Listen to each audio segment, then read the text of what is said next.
All right, hi everybody. Welcome to the NSCS's presentation of mindfulness tips with our GRCC counselor, Stacey.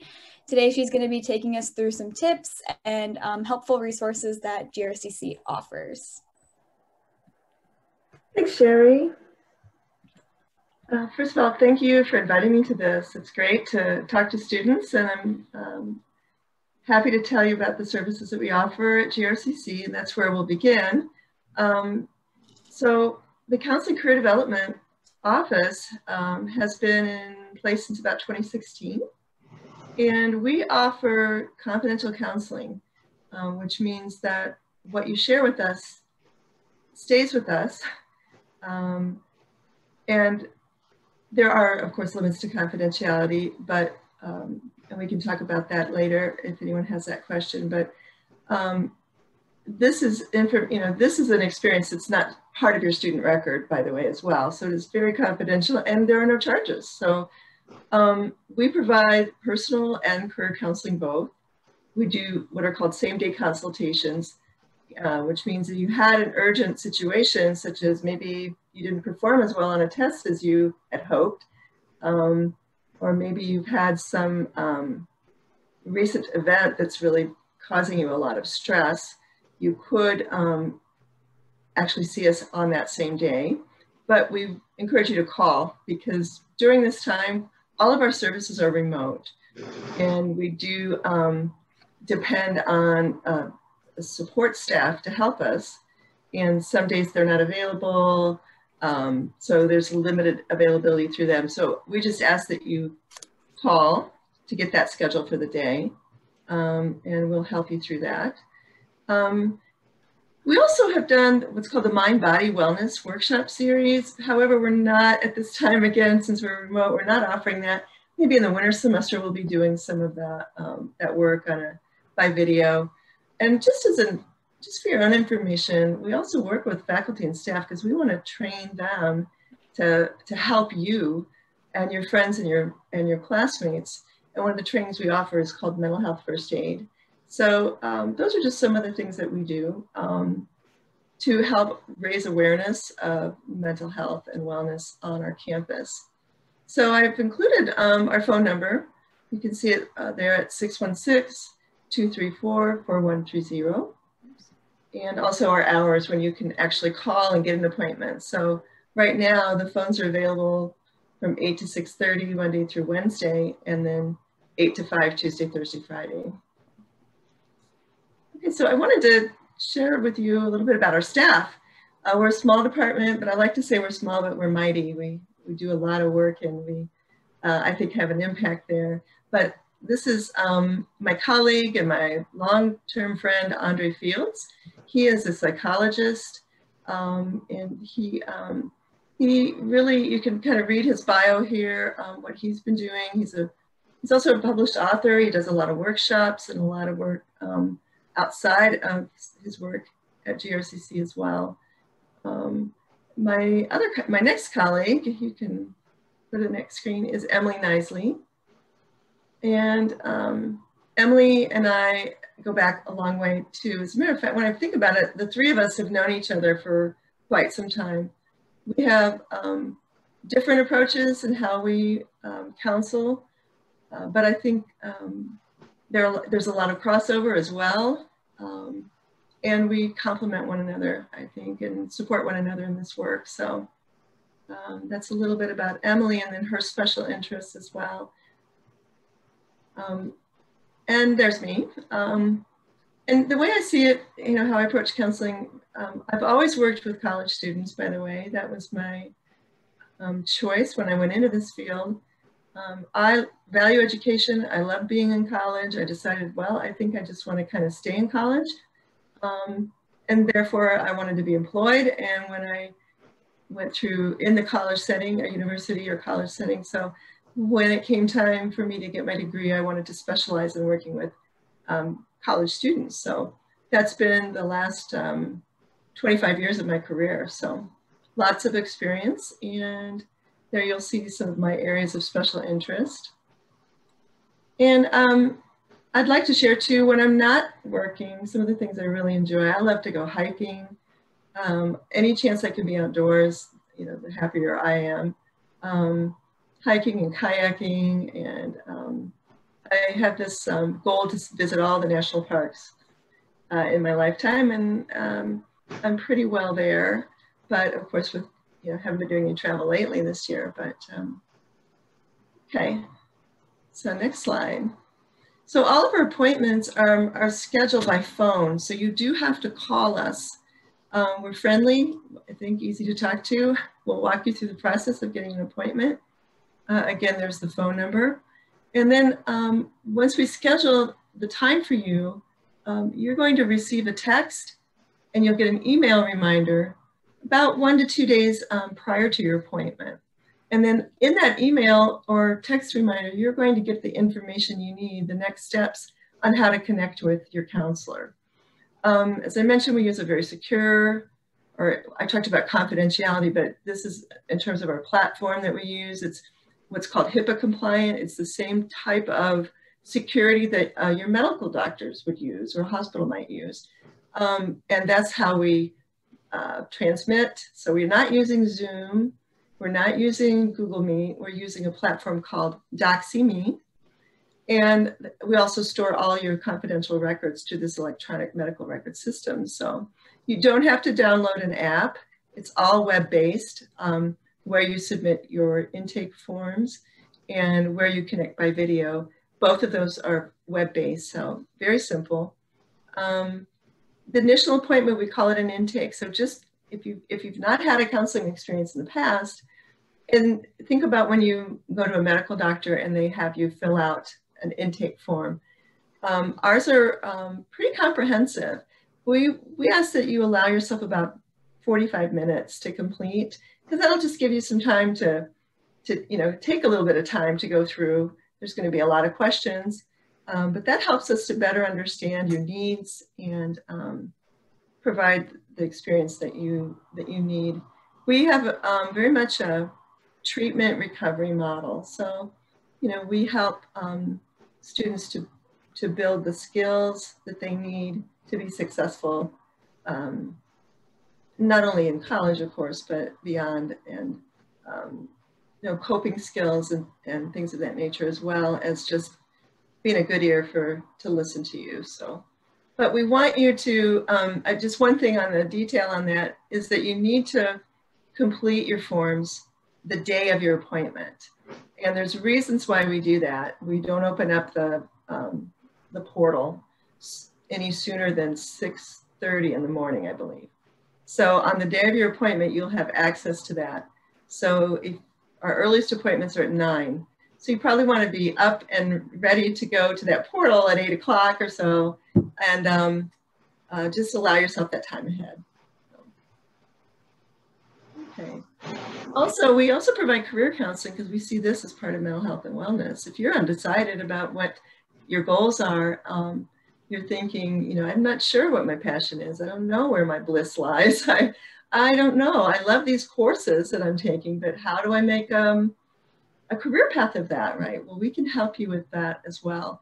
A lot of times we have students coming in who maybe they're very well-intentioned parental or family expectations about, you know, here's what you need to be doing with your life. That puts a lot of pressure on the decision. So we unpack all of those pieces in the career counseling. But if you've never explored any tools before, I recommend that you go to this link that you see, which is on our website, and just go to the exploration page, because there's a tool that you can first use. It's called Focus 2. Watch the little video on the website, and it will tell you how to get the best experience out of Focus 2. And then there's some other links. One I like is, what do I do with a major in?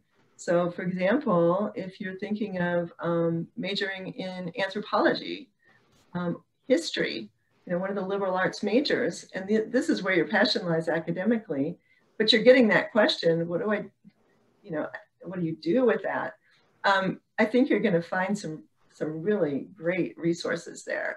So that's one way to kind of consider what your career will be. You know, what is your area of study? Okay, now how can I continue this? That's really where it came for me. I I discovered psychology. I love psychology. I realized, wow, I can't get enough of this. I'm really loving school. My grades went up.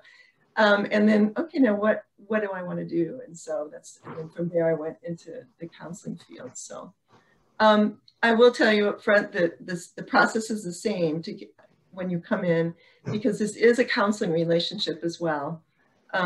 So you will be following the exact same intake as if you were scheduling a personal counseling visit. So or appointment. A question I frequently get asked is, are there session limits? We do not have session limits at this time. We don't intend to do that. The best we can, we would do our best to hire more counselors before we went to that. But on the average, most of our students, through our assessments that we use, find relief in 4 to 6 sessions. Other students, you know, we work with it for a much longer time period. It could be a semester, 2 semesters, and that's, it just depends on your individual needs. And if we find that, you know, this is where you might need more counseling than we can provide in our model, we can also help you find a referral to outside resources. So, okay, next slide. So this is about mindfulness, right? I wanted to give you a good overview of our services, but if you were here, I would ask for a show of hands. How many of you are familiar with mindfulness? Because I would assume that many of us at least have heard the word or have seen it on a coffee cup, or it's a pretty popular word these days, and a lot of you see it in marketing all the time. But the most essential definition is here, that mindfulness is an awareness that arises through paying attention on purpose in the present moment and non-judgmentally. And that is a quote directly from Jon Kabat-Zinn, and I would consider him really the founder of mindfulness in our Western culture. It does reside on a lot of Buddhist principles. It's nothing, I don't think, that is new. It has a name to it now. But from a Western perspective, Jon Kabat-Zinn is the one who's really got the greatest, probably the longest history of practicing mindfulness as a profession, and also has done considerable research in this topic. So a few things also that I get asked frequently is, does this mean I need to go buy a cushion or a robe or something? Do I need to climb to the top of a mountain to do this? No, absolutely not. If you want to practice meditation, it's research backed that this is really a way to help you to develop that awareness and help you to practice non-judgmental stance. But you can also engage in mindfulness practices without practicing meditation. It's really about becoming fully conscious. You know, it's the opposite of mindlessness, because when we're in a mindless state, we're just sort of in a zone and we're not really connected to what's happening around us. We might have some limited awareness, but this is more about being fully conscious and also being open and aware of your thoughts and your feelings without judging the experience.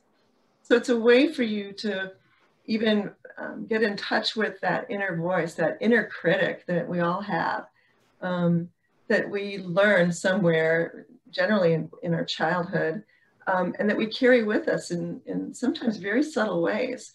But through the stillness of mindfulness, you know, you can become aware and conscious of these voices, and we become what we practice. So we want to unpractice any negativity that we might hold. When I say non-judgmentally, that doesn't mean that you get a pass for bad behavior. You know, sometimes behaviors are worthy of some judgment. This is, and maybe that judgment is going to motivate to change those behaviors, right? But when we talk about non-judgmentally, maybe you catch yourself saying, well, that's really good, or that's really bad, or in that way measuring the worth of your performance in school, for example, or you know, a relationship. Or Carl Rogers, the quote at the bottom, I read where he said that when you are judging, when you're fully in the moment, but you're actively judging, he said it's like watching a sunset, a beautiful sunset full of a rainbow of colors. And all you can see is that, wow, you know, if it was just a little bit more orange, you know, on the northern side of this display, you know that we don't want to judge sunsets in that way, right? We don't want to judge the beauty that we can have access to in our lives. But once we're able to work our way through and this process really of being mindful and being open and being aware of thoughts and feelings, then we can start to accept ourselves as we are in the moment. And as Carl Rogers says in this quote, is that it's a very curious paradox that when you accept yourself just as you are, then you can change, right? If you choose to change. Most of us want to change and grow and develop throughout our lives. So that's when you are able to change. You really need to have that awareness and understanding of yourself first. I hope that makes sense. Okay. So just some simple ways of practicing mindfulness, and then we'll look at meditation in a moment. But I got this off of a website, and I don't have the reference, and I apologize. It's not very academic of me to do that, and I'm judging myself, right, in a moment. But some of the things that we can do, the number one is walking. You know, you can even combine exercise with this number 1 and number 8 together. And when you walk, to just be very aware of your feet on the ground. And if you're walking heel to toe, if we were standing together, we would do some demonstration here. But for those of you who maybe participated in band in high school, you know, you learn to walk a certain way and heel to toe generally.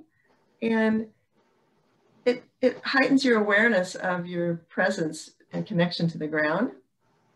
And so you're not just blindly walking along, plowing through toward a goal, but just to allow yourself to connect in multiple ways, paying attention to your surroundings, you know, with using all of your senses, your eyes, your ears, everything you hear, everything you see, and being fully present and walking. Showering. Why showering? You know, most of us do this every day, if not every couple of days, right? Depending on access and just your own habits. But when you're showering, how many of you can remember, did you wash your hair first this morning? Did you wash your face first? What kind of soap were you using? Can you smell it if you think about it? Did you dry off your feet or your head first? You know, we kind of go into a rote sort of state when we're in the shower, but you can slow things down and enjoy the water, enjoy the soap, and just be conscious of how, you know, pleasurable a shower can be versus a quick, you know, my husband will say, I'm going to get in the shower now, you know, and then it's all about, you know, his daily hygiene, I guess. So, but when we allow ourselves, or taking a nice long warm bath, just a way to practice mindfulness, to take in the experience. Eating, one of the first mindfulness practices I ever encountered was eating a raisin. And I'll do this in my workshops. Taking a raisin, holding it in your mouth. First, though, even before you put it in your mouth, just examining the raisin, smelling the raisin, looking at the wrinkles, the texture in a raisin, placing it in your mouth, chewing a raisin 20 times. I mean, who does that, right? But really taking your time to for that experience, the simple experience of eating a raisin. But we also know that when we're more mindful of what we're eating, we're going to be healthier as well. Taking your time to eat, enjoy your food, and making it very intentional. Listening to music. And one of the things that I like to do, and I've done this ever since I was very, very young, is to just pick out one of the instruments. So if you're listening to a symphony, you know, hearing the oboe, right? And just listening and following through the oboe through that piece, or listening to the guitar or the vocals, and really tuning in and listening intensely to the music and having that experience. Number 5, you know, when you maybe if you'd come into my office and you were feeling really stressed and having a hard time settling in the chair, sometimes I will help students walk through a way of kind of calming themselves and getting centered, and that is to describe everything that you hear. Name 5 things that you hear. If you can, find 5 things. Sometimes it's pretty quiet, but identify what you hear, even if it's the buzzing in your ears, which I have a chronic condition that does that, to, you know, the heat coming on through the vent, to a person's voice down the hall, but using your hearing, using, you know, 5 things that you're seeing in the moment. So, you know, lamp, window, computer, and naming them, literally physically naming them, brings you more into a present awareness and helps us to calm ourselves too. Sometimes also you can even create a pouch of items, things that might elicit a happy response to you. I have you know, pictures of babies, or watching videos of babies laughing does it for me. Or you could have, you know, a good smelling small candle, or something that, you know, that you find that you enjoy to smelling. So something like hard black licorice has a really strong taste that can really awaken your senses if you bite into a piece of licorice, or drink a good hard, you know, coffee. I don't drink coffee. I wonder what that would be. I drink my tea, but something with a lot of flavor, right? Just to awaken your senses. But those are the kinds of activities you can have, and to really experience it, and that's a mindful moment. Also, just participating in activities. Coloring. There are adult coloring books. There's kid coloring books too. You know, take your pick. But using, I have several sets of colored pencils throughout my house, and different books, and coloring is great. But again, not being mindlessness, but just paying attention and watching the color, and having that experience, you know, creating art. I talked with art students yesterday, and, you know, just again, without judgment. So many times I hear people say, I can't draw. Well, that's a judgment, right? There's, as if there's a certain way. And of course, some people, that is their passion. And so they learn the craft, but it doesn't mean you can't draw, just as it means you can't sing. Which takes me aside a little bit, but I remember a time when my children were very small, and their grandmother, my mom, was with them, and the little one asked her, can you sing me a song? And the grandmother's response was, but I can't sing, you know, in a very self-conscious way to a child.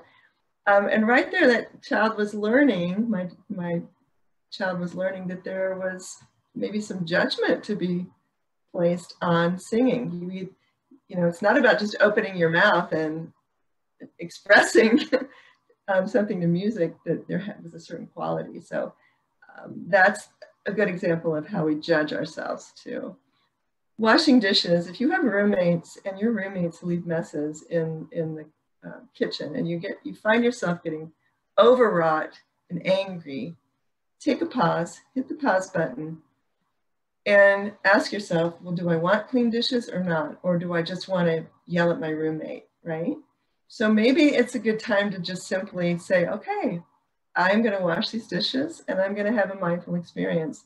And using some good, you know, lavender smelling, or Dawn detergent, whatever you're using, it has a fragrance, and just taking it in, the warm water, the bubbles, and allow yourself to have an experience washing dishes, and to allow your mind to shift from a negative judgmental stance to just, all I'm doing here is I'm just washing dishes, I'm washing plates. So, and not bringing the other pieces into it at the time.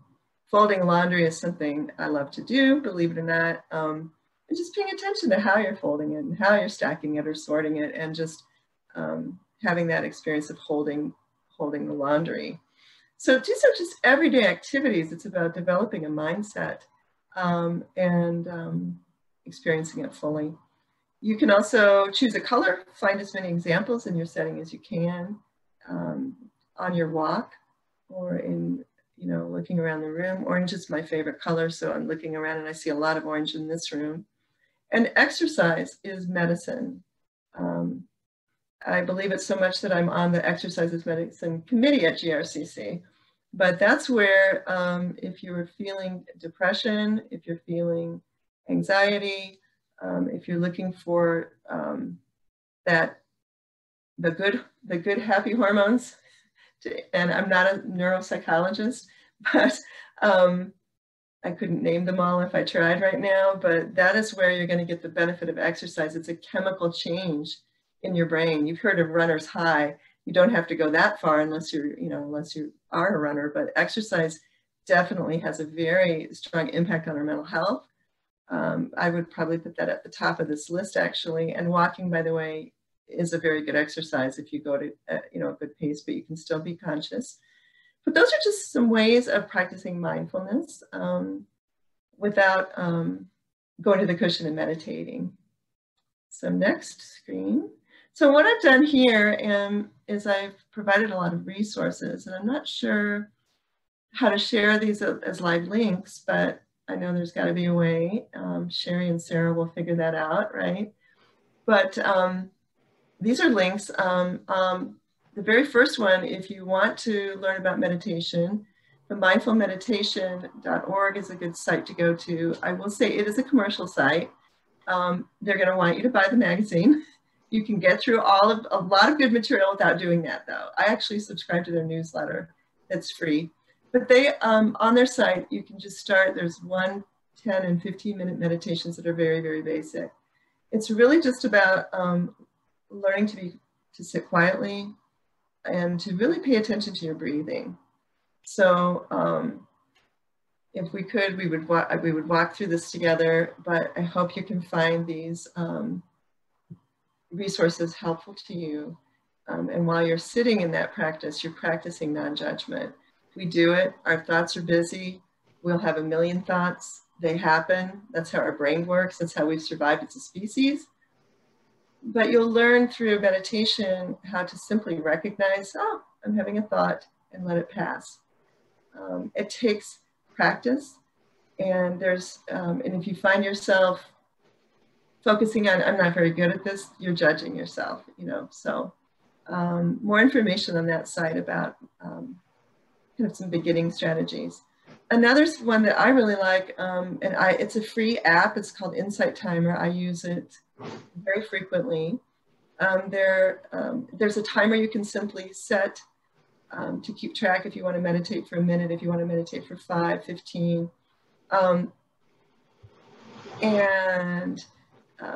Just going to pop up here. And also there's Soundscapes. If you're having a hard time sleeping, there's some wonderful music or just soundscapes like white noise or pink noise that sort of, I use this all the time. I myself have to manage some insomnia at times, and this really helps by just simply playing one of the apps and listening as you're falling asleep. Self-compassion is a practice that I use a lot in my clinical practice.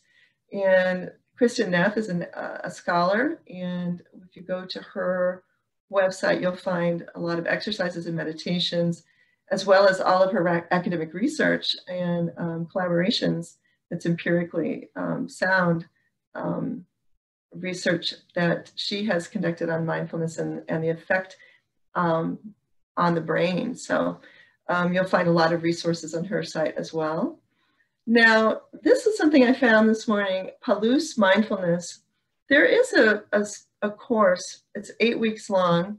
I took the Mindfulness Based Stress Reduction course at a time in my life when I was dealing with a family illness. My spouse was very ill, and he's fine now. This was years ago, and my stress was really coming to a place where it was unmanageable. And I took this class, and this was my first big introduction into mindfulness. And the results were amazing. It really helped me learn a lot of strategies on how to deal with that stress I was feeling at the time. And I found this, and it's, I checked it out. I encourage you to check it out. This is a free course. I was kind of astounded, and I was listening to some of the exercises and the meditations and the process. And this is an empirical-based course that John Kabat-Zinn developed many years ago, and you can pay for it, but this is a free course, so check it out and see what you think. It is a commitment. It becomes a daily practice. There's homework assigned. Of course, it's not graded like what you're experiencing at GRCC, but I thought that was a pretty amazing resource. A meditation, I would encourage you, though, to start with the basics before you move forward to this more advanced meditation. It's called RAIN of Self-Compassion. Tara Brach is the psychologist and the one that you would, you'd go to her website in this, but it's a simple acronym that's a mindfulness-based acronym that we simply recognize and we allow, we investigate, and then we nurture. So it's a step that comes really before we can apply self-compassion. So I would go to her site. I use this frequently, and there is a meditation, but you can read the blog before practicing the meditation. So there's some free, some have those enhanced paid options, but you can get a lot out of these for free. So I did a lot of talking just now, and I'm not even mindful of the time, to be honest. But questions or comments, Sarah or Sherry, if you have any questions or comments, or Sheila, who are here today. And of course, you can always contact us at this number. And there is our website. We have a lot of good resources on our website. It's just grcc.edu/counseling. I guess I have one question for you, Stacey. What would be, like, in your opinion, the best way to get into meditation and like start somewhere so that I can climb up the ranks and get good at it? Because I feel like that would be very helpful to me. Mm-hmm. I just can't focus my brain because, like you said, it's all over the place always. Oh, so. This is the perfect question, Sherry. Okay. Well, first of all, I'm going to draw your attention to something that you just said, which is I can't get, because I want to get good at it, right? So we want to sort of let that mindset pass first. There's no getting good at it, right? So I just think, you can look at some of the resources, like the 1-minute meditation is a good place to start.